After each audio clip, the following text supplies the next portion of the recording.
Et il arriva après ces choses, qu'on dit à Joseph, voici, ton père est malade, et il prit avec lui ses deux fils, Manassé et Éphraïm. Et quelqu'un le rapporta à Jacob, et dit, voici, ton fils Joseph vient à toi. Et Israël se fortifia et s'assit sur le lit. Et Jacob dit à Joseph, Dieu Tout-Puissant m'est apparu à Luz, au pays de Canaan, et m'a béni. Et il me dit, voici, je te rendrai fécond et je te multiplierai, et je ferai de toi une multitude de peuples, et je donnerai ce pays à ta postérité après toi, en possession éternelle. Et maintenant tes deux fils, Éphraïm et Manassé, qui te sont nés au pays d'Égypte avant que je vienne vers toi en Égypte, sont à moi, comme Ruben et Siméon, ils seront à moi. Et ta descendance, que tu auras engendrée après eux, sera à toi, et sera appelée du nom de leur frère dans leur héritage. Et moi, quand je revenais de Padan, Rachel mourut à mes côtés au pays de Canaan, alors qu'il n'y avait encore qu'un petit chemin pour arriver à Éphrate, et je l'Y enseveli, sur le chemin d'Éphrate, il en va de même pour Bethléem. Et Israël vit les fils de Joseph et dit, qui sont ceux-là? Et Joseph dit à son père, ce sont mes fils, que Dieu m'a donnés dans ce lieu. Et il dit, amenez-les-moi, je te prie, et je les bénirai.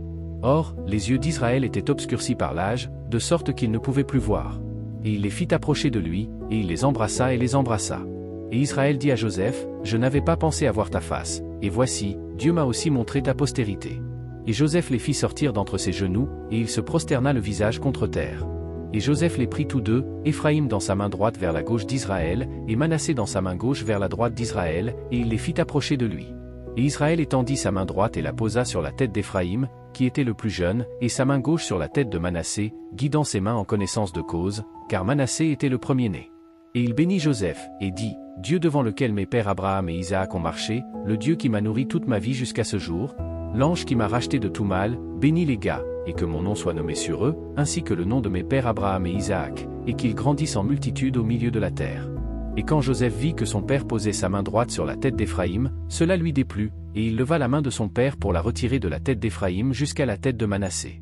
Et Joseph dit à son père, non, mon père, car celui-ci est le premier-né, mets ta main droite sur sa tête.